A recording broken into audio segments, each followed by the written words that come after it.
যে পরিমাণে সওয়াব অর্জন করেছে, যে পরিমাণে সওয়াব পেয়েছে, শেষ জামানার নবীর উম্মত মিনিটে মিনিটে, মুহূর্তে মুহূর্তে আল্লাহ নবী বলছে ওই পূর্বের নবীর উম্মতেরা যা সওয়াব আমার নবীর, আমি নবী উম্মত, আমার উম্মতের সেকেন্ডে সেকেন্ডে তার থেকে হাজার গুণ বেশি বাড়িয়ে আল্লাহ পাক আমার উম্মতের সওয়াবটাকে পরিপূর্ণ করে দেবে।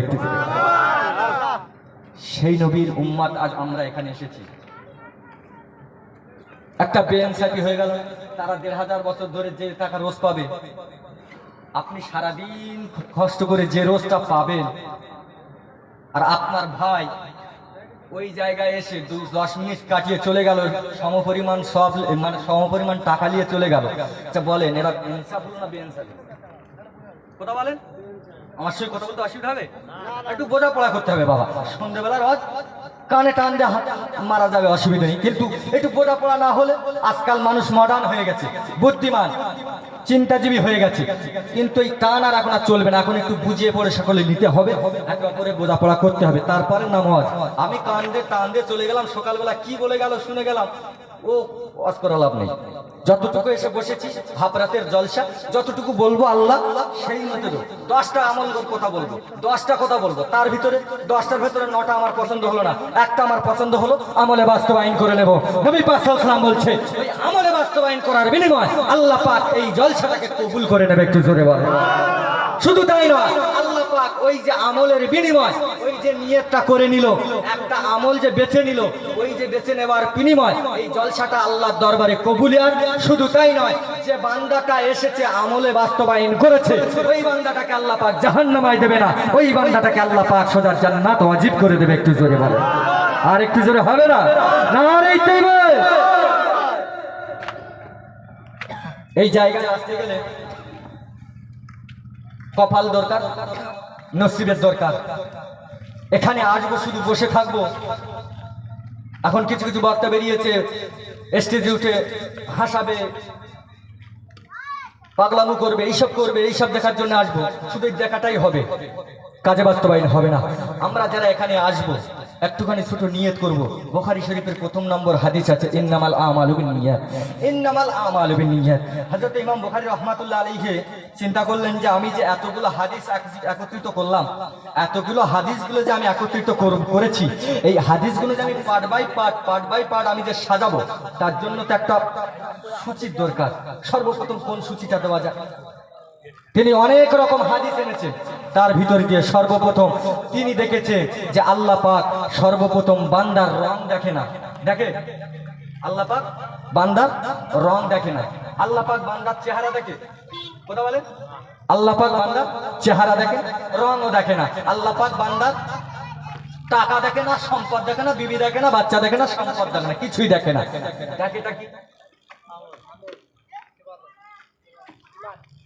আমল। শুধু তাই নয়, বান্দার নিয়ত, বান্দার অন্তরে কি খেলে সেটা আমার আল্লাহ পাক দেখে। একটু জোরে বলেন সুবহানাল্লাহ। বান্দা তুমি জলসা দিয়েছো,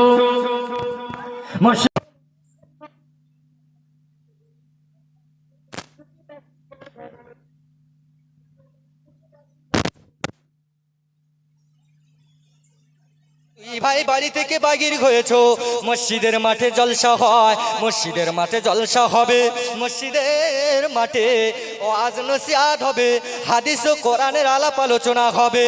দুই ভাই আসছে, সবাই আসে, দুই ভাইও আসছো, এক ভাই নিয়ত করে নিয়েছে গো আল্লাহ, আল্লাহ পাক আজকের জলসার ময়দানে, আজকের অলসার ময়দানে অনেকগুলো বক্তা আসবে, বিশায়েখ কেরামেরা আসবে, ওলামায়ে কেরামেরা সকলে আসবে, সকলের ওয়াজ শুনবো, সকলের নসিহত শুনবো। আল্লাহ পাক তোমার কোরআনের বাণী শুনবো, আল্লাহ পাকের হাদিস, আল্লাহ পাকের নবীর হাদিসের কথা শুনবো। ইয়া রাব্বাল আলামিন আল্লাহ, এতগুলো বাণী শোনার ভিতরে যে আমলটা আমার কানে আসবে, যে আমলটা আমার পছন্দনীয় হবে, যে আমলটা আমার ব্রেনের ভেতরে খেটে যাবে, যেটা আমার কাছে সহজ মনে হবে, ওই আমলটা আমি জীবনে বাস্তবায়ন করে নেব। এই নিয়ত করে বান্দা যখন বাড়ি থেকে টুকটুক টুকটুক টুকটুক করে ওই বান্দা জলসার মজলিসে হাজির হয়ে গেল, ওই বান্দাটা জলসার মজলিসে এসে গেল, আর একজন এমন ভাই তিনি কোনো নিয়ত করলেন না, কোনো কিছুই করলেন না, মনে করলেন ওই মসজিদের মাঠে জলসা হয়, মসজিদের মাঠে গিয়ে যাব, বক্তা এসেছে ডান্স দেবে, বসে বসে গল্প মারবে, বসে বসে হাসাবে, এটাই শুনবো। না না না, দুই ভাই দুইটা নিয়ত করে জলসার ময়দানে সে হাজির হয়ে গেল। জলসার ময়দানে হাজির হয়ে যাবার বিনিময় বান্দা যখন সারাটা রাত শুনেছে, সারাটা রাত শুনে যাবার সঙ্গে সঙ্গে যে ভালো নিয়ত করে নিয়েছিল, ওই বান্দাটা ওয়াজ শুনতে যেতে যেতে বাড়ির দিকে রওনা হয়ে গেল। হঠাৎ মাত্র রাস্তায় যেতে যেতে অ্যাক্সিডেন্ট হয়ে গেল, হোঁচট খেয়ে গেল, বান্দাটা মারা গেল। আল্লাহর নবী বলছেন ওর নিয়তটা শুদ্ধ হবার কারণে, ওর নিয়তটা পরিশুদ্ধ হবার কারণে আমার আল্লাহ পাক, আল্লাহ তাআলা ওই বান্দাটাকে আল্লাহ পাক বিনা হিসাবে আল্লাহ জান্নাত নসিব করে দেবে। আর একটু জোরে বলেন না নারে তাকবীর। এমন কোনো কাজ না, শুধু বাড়ি থেকে নিয়ত করে বার হয়ে চাললাম, ওখানে যাব, ওলামায়ে কেরামেরা আসছে, সহজ সহজ হাদিস যেগুলো আমার মানতে খুব সহজ লাগবে ওইগুলো মানতে, শুধু এই নিয়ত করে আসছে। আস্তে আস্তে আস্তে আস্তে ওয়াজ শুনলো, বাড়ি যেতে লাগলো, বাড়ি যেতে যেতে অ্যাক্সিডেন্ট হয়ে মারা গেল। যে কোনো প্রকার মরণের কোনো গ্যারান্টি আছে? মরণের এক পয়সা, মরণের এক পয়সা গ্যারান্টি। নবী পাক সাল্লাল্লাহু আলাইহি ওয়াসাল্লাম সাহাবায়ে কেরামদেরকে বলছে, সাহাবারা তোমরা যে, আমি যে তোমাদের কাছে মরণের বায়ান এত করছি, তা বলো তোমরা মরণকে কতটা ভয় করো, মরণ কতটা তোমাদের নিকটে তোমরা বলতে পারো? সাহাবায়ে কেরাম মজলিসে বসে সাহাবাইদেরকে জিজ্ঞেস করেছি, মরণ তো সবারই হবে, অনিবার্য, কুল্লু নাফসিন যায়কাতুল মাউত। আচ্ছা বলো, মৌত যে আমার এত নিকটে, এখনই হতে পারে, কত ঘন্টা হতে পারে, 2 ঘন্টা পরে, 5 ঘন্টা পরে, 10 ঘন্টা পরে, কখন হতে পারে তোমাদের ধারণাটা? একজন সাহাবা বলছে, ইয়া রাসূলুল্লাহ আমার তো ধারণা আজকের যেমন 1 তারিখ, সামনে মাসের 1 তারিখ পর্যন্ত আমি মোটামুটি এতদিন বেঁচে থাকতে পারি, 1 তারিখের পর আমার মরণ হতে পারে, এরকম নিকটে আমি ভাবি। নবী সাল্লাল্লাহু আলাইহি ওয়াসাল্লাম বলছেন, আরেকজন সাহাবা, বলো তুমি মরণকে কত নিকটে দেখো? ইয়া রাসূলুল্লাহ আমি 1 সপ্তাহ, আজকের শুক্রবার সামনের শুক্রবার পর্যন্ত আমি ভাবতে পারি যে আমি সামনের শুক্রবার পর্যন্ত বাঁচতে পারি, তারপর আল্লাহ হয়তো মরণ নিতে পারে। নবী সাল্লাল্লাহু আলাইহি ওয়াসাল্লাম বলছেন, না তাও হলো। আরেকজনকে জিজ্ঞাসা করলেন, কত নিকটে বলো? একজন বললেন, ইয়া রাসূলুল্লাহ 1 মাস হলো না, 1 সপ্তাহ হলো না, তাহলে আমি এইটাই তো আশা করতে পারি যে আমি আজ ফজর থেকে কাল ফজর পর্যন্ত বাঁচতে পারি, এইটুকু তো আমি আশা করতে পারি। নবী সাল্লাল্লাহু আলাইহি ওয়াসাল্লাম বলছেন, তাও হলো না, আরো বলো, কে বলতে পারো বলো? আরেকজন সাহাবা বলছে, ইয়া রাসূলুল্লাহ ফজর থেকে ফজর, তারপরের ফজর পর্যন্ত যদি না আশা করতে পারি, তাহলে ফজর থেকে জোহর খুব বেশি টাইম না, এতটুকু টাইম আশা করতে পারি বাঁচতে পারো। নবী বললেন, হলো না, আরো বলো। বলতে বলতে বলতে বলতে নবী সাল্লাল্লাহু আলাইহি ওয়াসাল্লাম বলছেন, হলো না কারুর হলো। ফজর থেকে জোহর একটু লম্বা টাইম, জোহর থেকে আসর আর একটু লম্বা টাইম, ছোট লম্বা, ওর থেকে হাফ, আসর থেকে মাগরিব খুব বেশি সময় নয়, এত সংক্ষেপ টাইমও তো আমরা বাঁচা আশা করতে পারি না। নবী সাল্লাল্লাহু আলাইহি ওয়াসাল্লাম বলছেন, হলো না, তোমাদের কারুর উত্তর। নবী আমার সঙ্গে বন্দনা করতে লাগে, ও আমার সাহাবারা, ও আমার সাহাবায়ে কেরামেরা, শুনে নাও, জেনে নাও, আমি নবী পাক জানিয়ে দিয়ে দিলাম। প্রশ্ন তোমাদের কাছে করেছি, তোমরা এক জুম্মা থেকে অপর জুম্মা পর্যন্ত টাইম দিয়েছো, না না,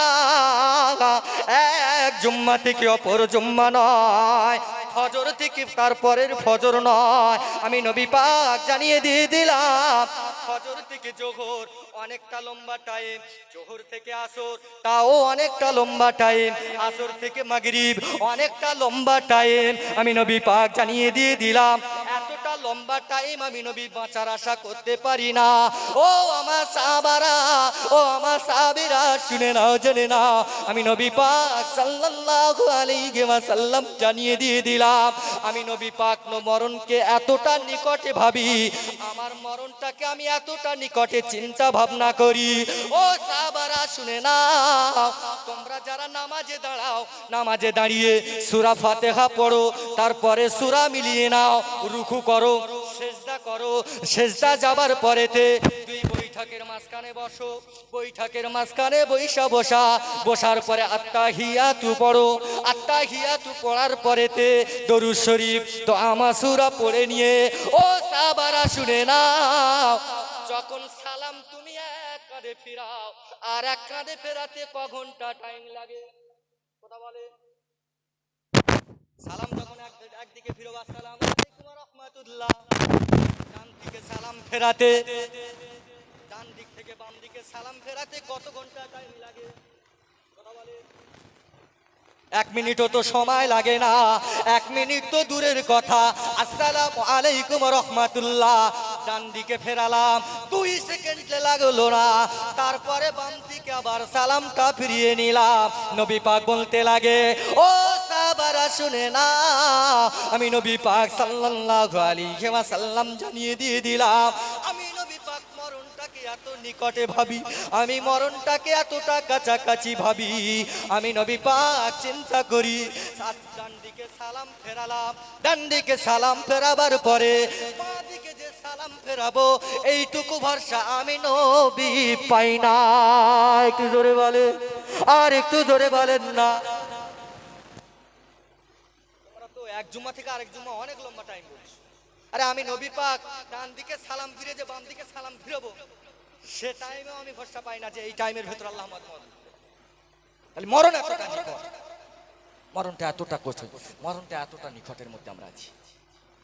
মরণ যদি 2 সেকেন্ডের গ্যারান্টি না থাকে তো বলে আমরা যে দুনিয়ায় মাস বেঁচে আছি, মরণ 2 মিনিটের 2 সেকেন্ডের গ্যারান্টি নেই।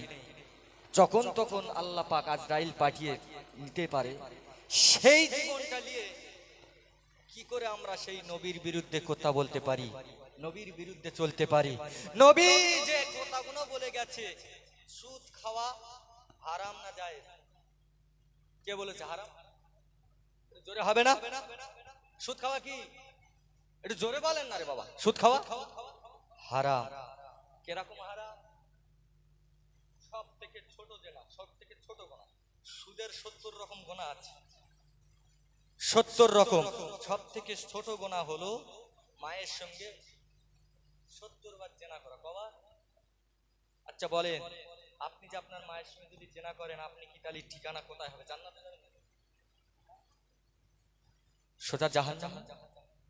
সুদ খাওয়ার সবচেয়ে নিম্ন গুনাহ, বড় গুনাহ তো এখন বাকি আছে। নিম্ন গুনাহ 70 বার জেনা করা।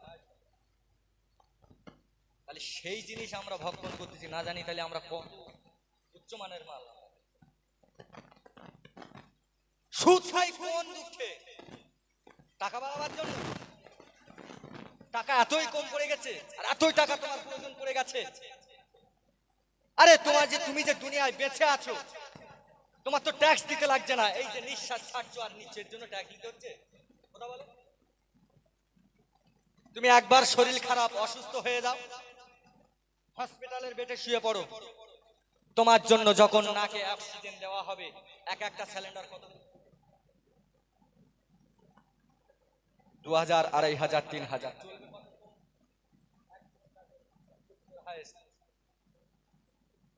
যে অক্সিজেন আল্লাহ পাক আপনি গোটা 30টা বছর, 40টা বছর, 50 বছর, 100 বছর, 150 বছর বাঁচছেন,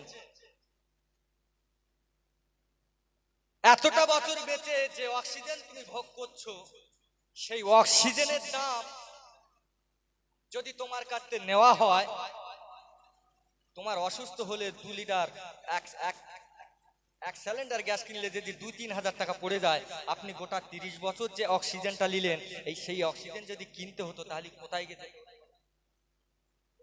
টাকালে চাপ আল্লাহ, এই অক্সিজেনের টাকালে চাপ না। অক্সিজেন তো শুধু একটা সম্পূর্ণ জিনিস। আপনি ভাবেন আল্লাহ যে আপনাকে যে শরীর সুস্থ করে রেখেছে, সুস্থতা রেখেছে, আপনার হাত পঙ্গু নয়, পাও পঙ্গু নয়, আপনি ঠিক মতন খাটাখাটনি করতে পারবেন। এই যে সুস্থতা যে রেখেছে, সুস্থতা, এই সুস্থতার জন্য কি আল্লাহ পাক আমার আপনার কাছে কোনো টাকা নিয়েছে? কিছু নিয়েছে? আচ্ছা, নামাজ আমরা পড়ি কিসের জন্য? কার জন্য নামাজ আমরা পড়ি? কার বলে? নামাজ আমরা পড়ি আমাদের নিজেদের, নামাজ আমরা নিজেদের জন্য পড়ি, আল্লাহর জন্য পড়ি? আমরা নিজেদের জন্য পড়ি। কারণ এই নামাজ হলো এমন একটা জিনিস, এই নামাজের মারফতে আমার আল্লাহকে সন্তুষ্ট করে আল্লাহর কাছে নতজানু করে স্বীকার করি যে আল্লাহ আপনি হলেন উলহু আল্লাহু আহাদ, আল্লাহ আপনি এক এবং অদ্বিতীয়। আপনার হুকুম, আপনি যে হুকুম দিয়েছেন আসসালাত আসসালাত আসসালাত, এই সালাতটা পড়ি আমি আমার নিজের জন্য, কারণ আমার এই শরীরটাকে জাহান্নামের আগুন থেকে বাঁচাবার জন্য। একটু জোরে বলেন, আর একটু জোরে হবে না? না রে দেবে সেই আল্লাহকে ভুলে কি কেমন চলবে? ওই দেখি নারী তাকবীর হলো না, চলার মতন তো এরকম আওয়াজ নয়। নারী তাকবীর আরো জোরে, একটু জোরে হবে না? আল্লাহু আকবার বলা মানে কি? আল্লাহকে গালি টালি দেওয়া নাকি? আল্লাহ মহান মানে, আল্লাহু আকবার মানে আল্লাহ মহান, আল্লাহ বড়, আল্লাহ মহান, আল্লাহ সুমহান। একটু জোরে হবে না? আল্লাহু আকবার আরো জোরে হবে না? আরে আল্লাহু আকবারের ধ্বনি যদি পড়তে পড়তে গলা ফেটে যদি রক্ত বার হয়ে যায়, আল্লাহ পাকের নাম নিতে নিতে যদি গলা ফেটে রক্ত পড়ে যদি মারাও যান, ওই মরণটা আল্লাহ পাক স্বাভাবিক মরণ দেবে না, ওই মরণটা আল্লাহ শাহাদাতের মরণের নাম লিখিয়ে দেবে। একটু জোরে বলে হলো না? দেখি নারে তাকবীর। শাহাদাতের মরণের কার তামান্না আছে? হাত তোলেন দেখি। আল্লাহ নবী বলছেন, আরে তোমরা যদি শাহাদাতের মরণ না গ্রহণ করতে পারো, মরণের আগ পর্যন্ত শাহাদাতের মরণের তামান্না করো। একটু জোরে হবে, আর একটু জোরে হবে। কিয়ামতের দিন মাহশরের ময়দানে আল্লাহ পাক সমস্ত সমাজ সবাইকে হিসাব নেবে, কিন্তু আল্লাহ পাক শাহাদাতের বিনা হিসাবে আল্লাহ পাক জান্নাতে পৌঁছে দেবে। একটু জোরে বলেন, আর একটু জোরে হবে না? আমরা চাই শাহাদাতের মরণ, চাই কি চাই না? জোরে বলেন, কারা চাই দেখে হাত তোলেন দেখি। যদি শাহাদাতের মরণ চাই, গোলা একজনের ফাটানো চাই দেখি। নারে তাকবীর হলো না? এটা গোলা ফাটানো আওয়াজ। নারে তাকবীর, নারে তাকবীর। যাক, তবুও কিছুটা হয়েছে, গলা ফাটানো না হলেও কিছুটা হয়েছে। ভোট আসলে আমরা ও কারুর এমন করে যুক্তি দিয়ে বলা লাগবে না, আমরা নিজেরা নিজেরা গোলা এমন চেল্লাবো, বাড়ি এসে বউর কাছে ভাত চাবো, বউ বুঝতে পারো না ভাত চাচ্ছে না নুন চাচ্ছে, গলা এমন করে ফেলবো। মানে বিনিময়ে এই যে গলাটা ফেটিয়ে বাড়ি আসলি, এর বিনিময়ে তুই কি পাবি? বলে কেন? 2 কেজি গম, 2 কেজি চাল। এমনি তো আমার কাটে, আধার কাটে আছে 3 কেজি চাল, আর 2 কেজি যদি একটু বেশি করে দেয়, তার ভরসা আমরা গলা ফেটিয়ে চলে আসবো। কিন্তু খোদার কসম, এই জায়গায় বসে যদি গলাটা অন্তত বসিয়ে ফেলেন, ফাটানোর দরকার নেই। গলা ফাটাতে গেলে অনেক দরকার, অনেক আওয়াজের দরকার। গলাটা যদি একটু বসিয়েও ফেলেন, খোদার কসম আল্লাহর ভালোবাসা, নবীর মহাব্বতে এই গলা বসা হলেও এর ওসিলা আল্লাহ পাক কিয়ামতের দিন নাজাতের ওসিলা বানাবে। একটু আস্তে করে বলবেন, আর একটু আস্তে করে বলেন, আরো সোলো, আরো সোলো। না রাইতে আল্লাহ পাক কবুল করুন। যে কথা বলছিলাম, ইমাম বুখারী রাহমাতুল্লাহ আলাইহি বলছে, আমি আমার কিতাবে সর্বপ্রথম এনেছি ইন্নামাল আমালু বিন্নিয়াত। প্রথম হাদিস এনেছি নিয়তের, আমলের নিয়তের হাদিসটা আমি সর্বপ্রথম এনেছি। আমি যে কথা বোঝাতে গিয়ে এই হাদিসটার কথা যাচ্ছি। আপনি যে এত কষ্ট করে এই 1-1.5 লাখ টাকা খরচা করে আপনি যে জলসাটা দিচ্ছেন, 1-1.5 লাখ টাকা খরচা করে আপনি জলসা দিয়েছেন, আপনার নিয়ত যদি হয়, আরে ওই পাড়ায় জলসার বক্তা এনেছে 20,000 টাকার মাল, ওই পাড়ার বক্তা এনেছে 50,000 টাকার মাল, আমরা আনবো 60,000 টাকা, তাহলে বলেন এতে রেশারেশি কেমন নিয়ত হয়ে গেল? যে ওর টেক্কা দেওয়ার নিয়ত। কিন্তু এইসব জলসা জুলুস মজলিসটা কিসের কায়েমের জন্য হবে? একমাত্র আল্লাহকে পাওয়ার জন্য, নবীর রাস্তাকে সহজে পাওয়ার জন্য, আল্লাহর সঙ্গে নবীর সঙ্গে বান্দার সম্পর্ক গড়িয়ে দেওয়ার জন্য উদ্দেশ্য তো নাকি? এই জলসার উদ্দেশ্যটা কি? এটাই তো নাকি? না এখানে বসে শুধুই বসে বসে হাসানো কাঁদানো সবকিছু করিয়ে দিলে মোটামুটি জলসা আমরা বেকসুর খালাস, কিয়ামতের দিন আল্লাহ পাক নাজাত দিয়ে দেবে, এরকম কোনো ব্যাপার? মাজলিসান ফাকাদ খায়রুম মিন ইবাদাতি 60 সানাতা। আল্লাহ নবী বলেছেন, এমন একটা মজলিস গঠন করলে বান্দা আসা এবং বসার বিনিময় আল্লাহ পাক ওই বান্দার নামায় আমলে 60 বছর নফল ইবাদতের সওয়াব আল্লাহ লিখে দেয়। একটু জোরে বল, এটা আমরা পেয়ে যাব ইনশাআল্লাহ। কেন? নবীর কথা তো জীবনে মুখের থেকে ভুল করেও কোনোদিন মিথ্যা কথা বার হয়েছে? ভুল করেও কোনোদিন মিথ্যা কথা বার হয় এমন একজন নবী আমরা পেয়েছি। যে কথা বলছি, আপনি বাড়ি থেকে আসবেন, সেই তো এখানে আসবেন, এসে বসেও থাকবেন। জলসা শেষে তাবারকও আপনার দেবে, সবার দেবে। যদি আপনি একটুকু বাড়ি থেকে ছোট্ট করে একটা নিয়ত করে আসেন যে এখানে আসবো, এখানে বসবো, 10টা কথা বলবে, 10টা আমার সব মানার দরকার নেই, একটা আমি অন্তত আমার জেহেনে রেখে ওই মোতাবেক আমল করব।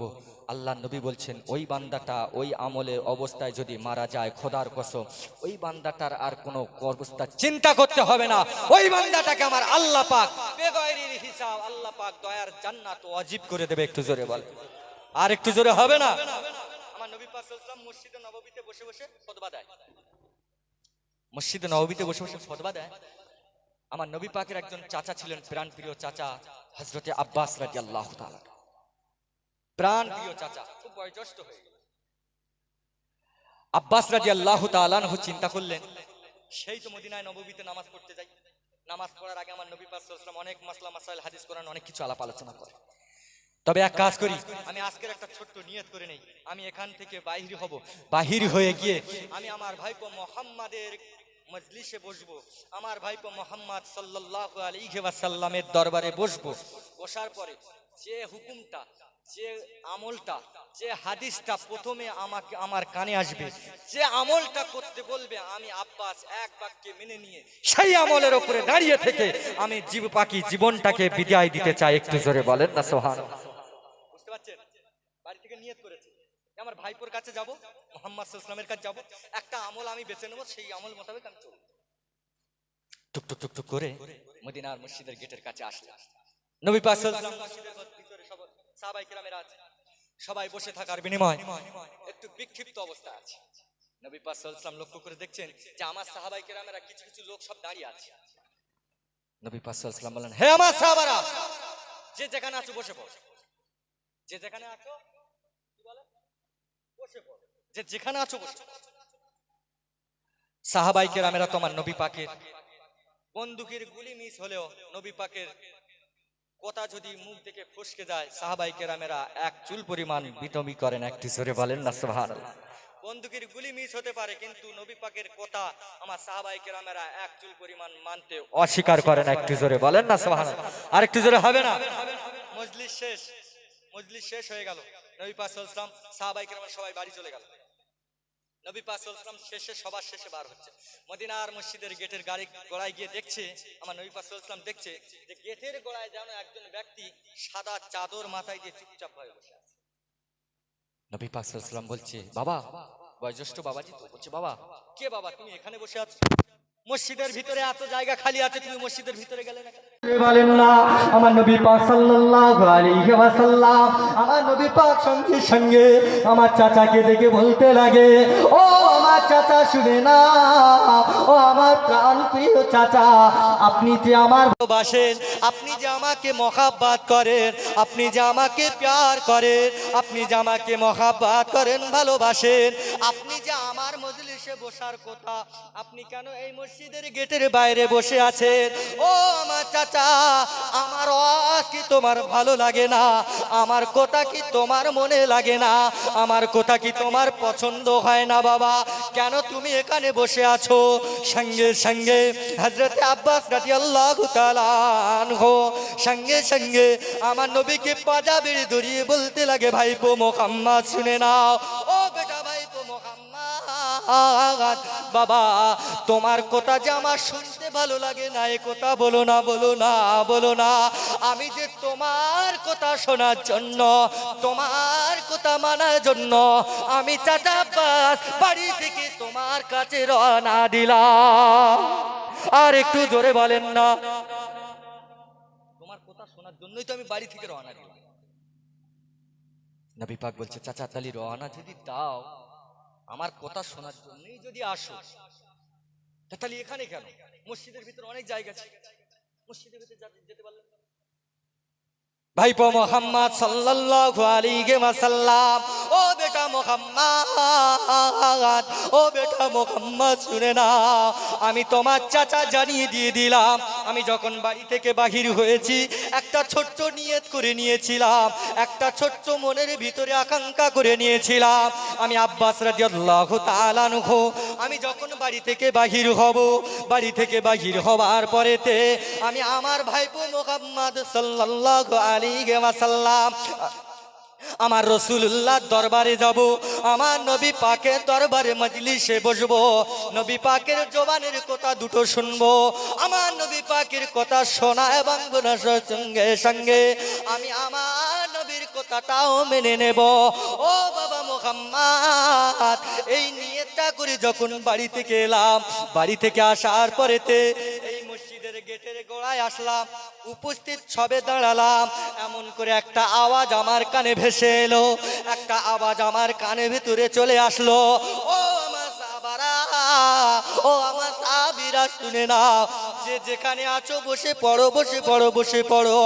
এই আওয়াজটা যখন আমার কানের ভিতরে চলে আসলো, এই আওয়াজটা যখন আমার কানের আসলো, ও বাবা মুহাম্মদ, আমি চিন্তা করে দেখলাম এটা তো অন্য কারুর গলার আওয়াজ নয়, এটা তো অন্য কারুর গলার আওয়াজ নয়, এই গলার আওয়াজটা হলো গোটা বিশ্বের নবী আমার ভাইপো মুহাম্মাদের। আর একটু জোরে বলেন না ইয়া রাসূলুল্লাহ, ইয়া হাবিবাল্লাহ, হুজুর। আজকে আপনার কথা যখন আমার কানের ভিতরে বেজে গেল, একটা হুকুম আপনি জারি করেছে, সাহাবারা যে যেখানে আছো সেই সেখানে বসে পড়ো, যে যেখানেই উপস্থিত আছো বসে পড়ো।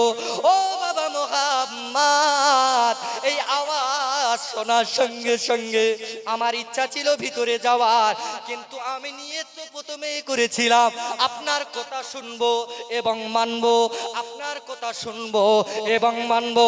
ইয়া রাসূলুল্লাহ, দরওয়াজার গোড়ায় যখন এলাম, আপনি যখন হুকুম দিয়ে দিলেন যে যেখানে আছো বসে পড়ো, আমি নবী পাকের চাচা আব্বাস জানিয়ে দিলাম, আমি তোমার চাচা আব্বাস, তোমার কথার উপরে সম্মান রেখে, তোমার কথার মর্যাদার উপরে রেখে আমি চাচা আর একটা পা তুলতে পারলাম না, আমি চাচা এই জায়গায় দাঁড়িয়ে বসে পড়লাম। আর একটু জোরে বলেন। আমি তো এসেছি নিয়ত করে যে তোমার কথাই শুনবো, তোমার কথাই মানবো, কিন্তু ঢোকার পূর্বে তুমি একটা হুকুম জারি করেছো, সাহাবারা যে যেখানে আছে বসে পড়ো। কিন্তু আমি তো নিয়ত তো প্রথমেই করেছি, কিন্তু নিয়ত তো আমার পাক্কা আছে, আমার নিয়ত তো কাঁচা নয়। ঢোকার পূর্বে আপনি হুকুম দিয়েছেন যে যেখানে আছো বসে পড়ো বাবা, আমি বসে পড়েছি। আমি আর একটা কদম সরালাম, আমি আর একটা কদম সরালাম। নবী আমার ঝরঝর করে কাঁদে, নবী আমার ঝরঝর করে কাঁদতে কাঁদতে চাচা আব্বাসকে জড়িয়ে ধরে বলতে লাগে, বাবা, ও আমার চাচা, আমার নিজের বাপ বাপ, আমার নিজের চাচাও, তুমিও একজন চাচা, আবু লাহাবও একজন চাচা, আবু তালেবও একজন চাচা। ও আমার চাচা শুনে নাও, জেনে নাও, আজকের তারা কোথায় আর আপনি কোথায় বলেন? তারা তো জাহান্নামী হয়ে যাবে। ও বাবা চাচা, ও আমার চাচা শুনে নাও, জেনে নাও, আমি নবী পাক আমার কথার সম্মানের খাতিরে, আমার কথাটা মানার কারণে আমি নবী পাক এতটা খুশি হয়ে গেলাম, আমি নবী পাক এতটা ভালোবেসে ফেললাম। ও চাচা, আমি নবী পাক আপনার প্রতি খুশি হয়ে গেলাম, আপনার প্রতি রাজি হয়ে গেলাম, আপনার প্রতি খুশি হয়ে গেলাম। শুধু তাই নয়, আমি আল্লাহ পাক, আমি নবী যেমন আপনার প্রতি খুশি হয়ে গেলাম, আমার আল্লাহ পাক আল্লাহ তাআলা ও চাচা তোমার প্রতিও খুশি হয়ে গেল। আর একটু জোরে বলেন না। সঙ্গে সঙ্গে নবী আমার বলতে লাগে, ও আমার সাহাবারা শুনে নাও, জেনে নাও, আমার চাচা যে আমার সম্মানার্থে, সম্মানে ভালোবাসায় তার মনের নিয়তটা পাকা রেখেছিল, এখানে এসে বসবে, কথা শুনবে, আমলে বাস্তবায়ন করবে। আমার চাচা একই সেই কাজটা করেছে, আমার চাচাও কিন্তু সেই কাজের উপরে দাঁড়িয়ে থেকেছে। ও সাহাবারা শুনে নাও, ও আমার নবী পাকের সাহাবারা শুনে নাও, আমি নবী পাক জানিয়ে দিয়ে দিলাম, আমি আমার চাচাকে বড় মহাব্বত করি, আমি আমার চাচাকে বড় ভালোবাসি। আমার আল্লাহ পাক আমার চাচাকে বড় প্যার করে, আমার আল্লাহ পাক আমার চাচাকে বড় মহাব্বত করে। তবে শুনে নাও, জেনে নাও, এইটুকু আমলের বিনিময় আল্লাহ পাক এতটা সম্মানে সম্মানিত করেছে, আমার চাচা আব্বাসকে এতটা সম্মান বাড়িয়ে দিয়েছে। আমি নবী পাক জানিয়ে দিয়ে দিলাম, আমার চাচাকে যে ব্যক্তি ভালোবাসবে, আমার চাচাকে যে ব্যক্তি মহাব্বত করবে, আমার চাচাকে যে বেশি ভালোবাসবে, শুধু আমার চাচাকে ভালোবাসা হবে না, আমি নবী পাক জানিয়ে দিয়ে দিলাম, আমার চাচাকে ভালোবাসার বিনিময় ও যেন আমি নবী আমাকে বেশি ভালোবাসলো। একটু বলে, আর একটু স্লো করে বলে, নারে তাকবীর, নারে তাকবীর। এইটুকুনি কাজ করার কারণ, শুধু একটু, খুব বেশি যে একেবারে টাকা খরচা হয়েছে, টাকা খরচা হয়েছে ওইটুকু কাজ করতে। নবী পাকের চাচা আব্বাস যে কাজটা করেছে, টাকা খরচা হয়েছে? কিচ্ছু খরচা হয়নি, শুধু একটু নিজের হেকমত বুদ্ধি খাটিয়ে শুধু ওইটুকু কাজটা করেছে। নবী পাক বলছে, আমি চাচার প্রতি খুশি, যে চাচাকে বেশি ভালোবাসবে, মহব্বত করবে, শুধু চাচাকে নয়, আমি নবী আমাকে স্বয়ং ভালোবাসা হবে। একটু জোরে বলেন না। শুধু তাই নয়, দুনিয়ায় আমার চাচার সঙ্গে যে ওটা বসা আদান প্রদান করবে বেশি, দুনিয়ায় যে ব্যক্তি আমার চাচার সঙ্গে ওটা বসা আদান প্রদান করবে, আমি নবী পাক জানিয়ে দিলাম, কিয়ামতের দিন ওই বান্দাটা আমার চাচার সঙ্গে ওটা বসা হাসর নাসর, আর আমার চাচার সঙ্গে যার হাসর নাসর হবে, আর আমার চাচা আমার ছাড়া হাসর নাসর হবে না। একটু জোরে বলেন না সুবহানাল্লাহ। আর একটু আস্তে করে হবে না, মহাব্বতে হবে না, নারে দেবে।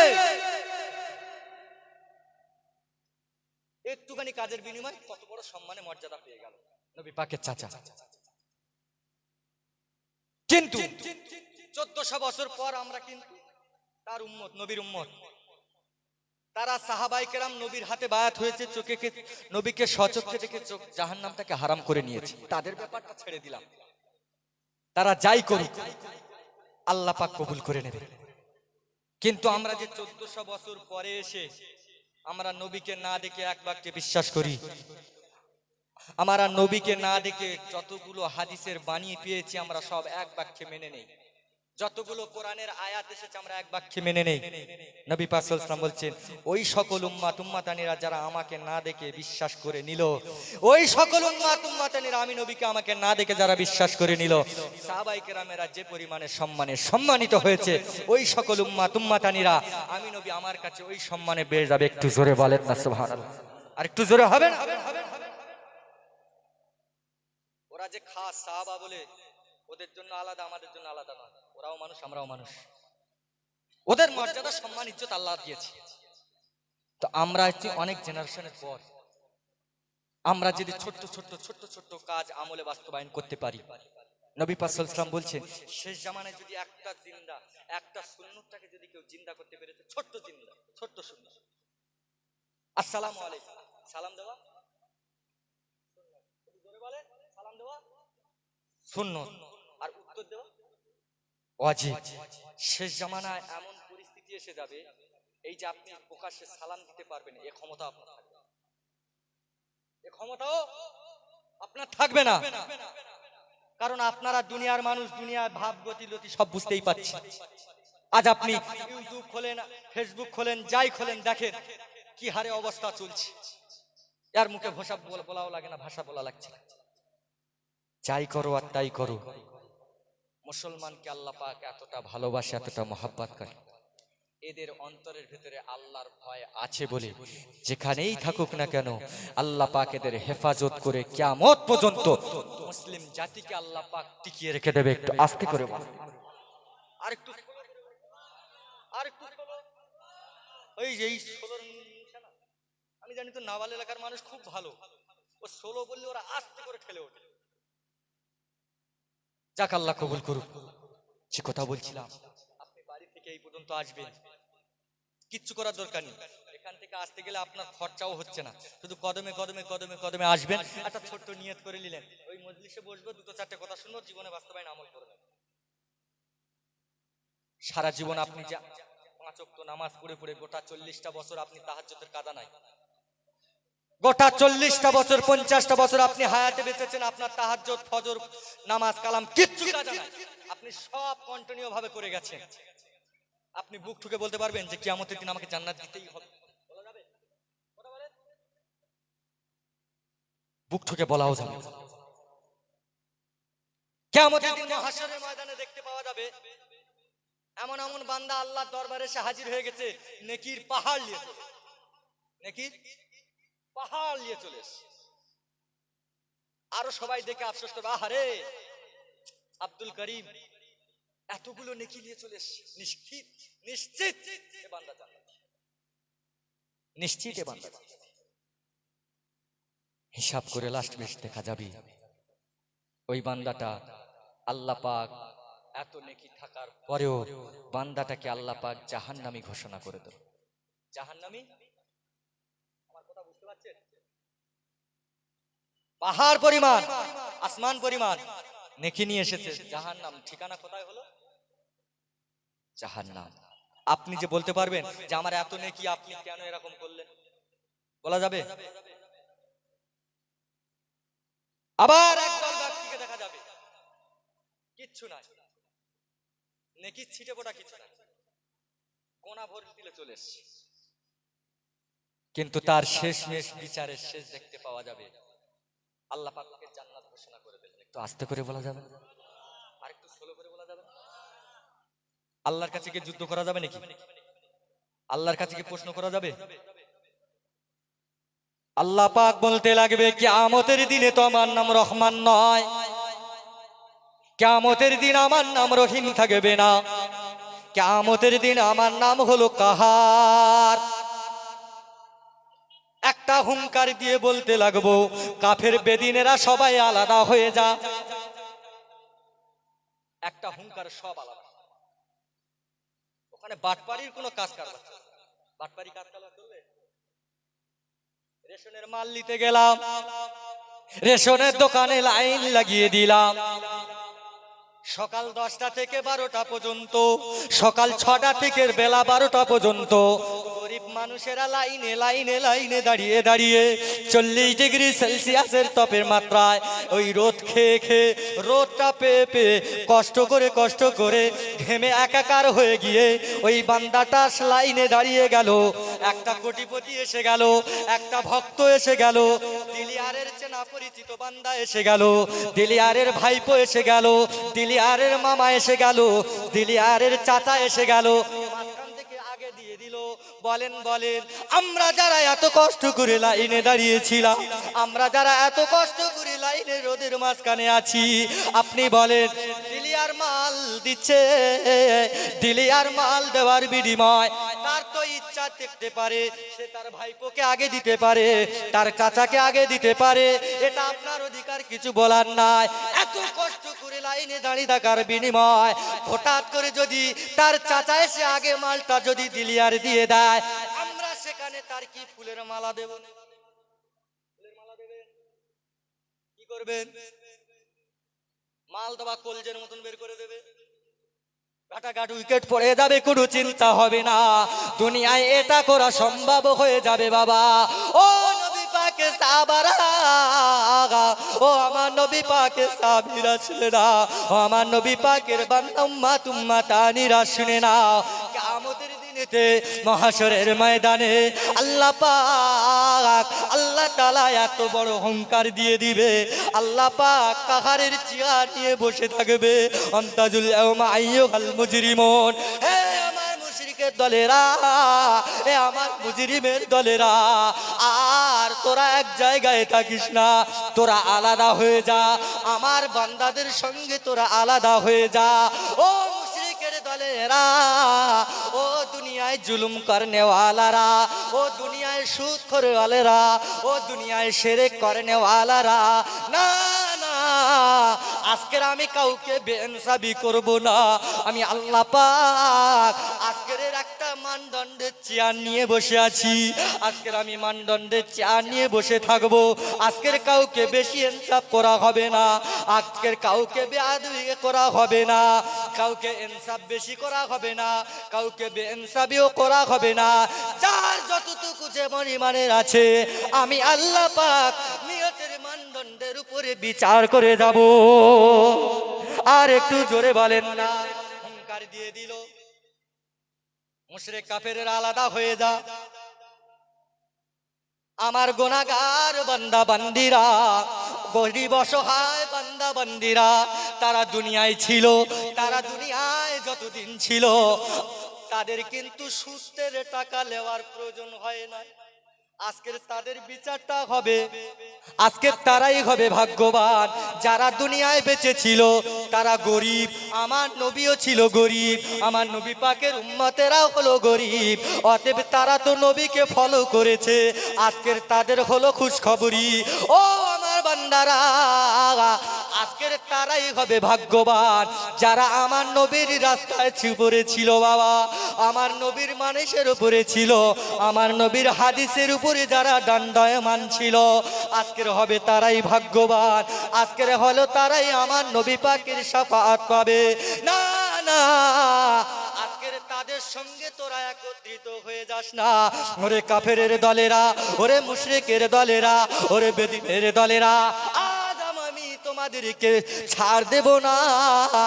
দুনিয়ায় থাকাকালীন তোদেরকে দড়ি ছেড়ে রেখেছিলাম, তোদেরকে দড়ি ঢিলা দিয়েছিলাম, তোরা যা ইচ্ছা তাই করেছিস, যেটা মনে চেয়েছে সেটা করেছিস, তোদের মনে যেটা আশা আকাঙ্ক্ষা ছিল সব চাহিদা পূরণ করেছিস। কিন্তু আমার গরিব বান্দা বান্দিদেরকে, আমার নবীর উপরে হাদিসের উপরে থাকা বান্দা বান্দিদের উপরে আমি আল্লাহ পাক তাদেরকে তো ঠিক মতন খানা ব্যবস্থা করিনি, তাদের তো আমি রিজিকের ব্যবস্থা খুব বেশি দেই নাই। ও আমার বান্দা বান্দিরা, আজ তোরা আলাদা হয়ে যা। কিয়ামতের দিনেতে, আজকের এই সুফলের দিনেতে আমি আল্লাহ পাক তাদেরকে জান্নাত দিয়ে খুশি করিয়ে দেব। আর একটু আস্তে করে বলে, একটু জোরে জোরে বলে, একটু ভক্তি ভরে বলে।